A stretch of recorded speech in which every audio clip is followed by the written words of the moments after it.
Hello, हम मोला माफ कर देने यार, तुम्हारे बारे में गलत सोचा था। गलत? अरे भुसमुंडा, मैं तोर बारे में सोचबे नहीं करो। अथू इहिल प्रेम की थी।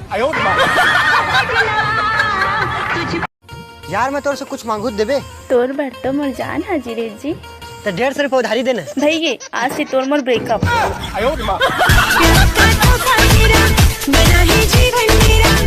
चंदा रे मोर चंदा नौकरानी।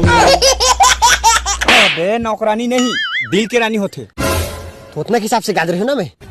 चंदा रे हाथ उठा के हवा में बेबी घूम।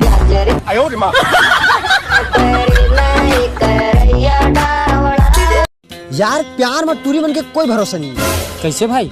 अब देख ना, तोरे सेटिंग आज मला हाई जाने की मैसेज करे।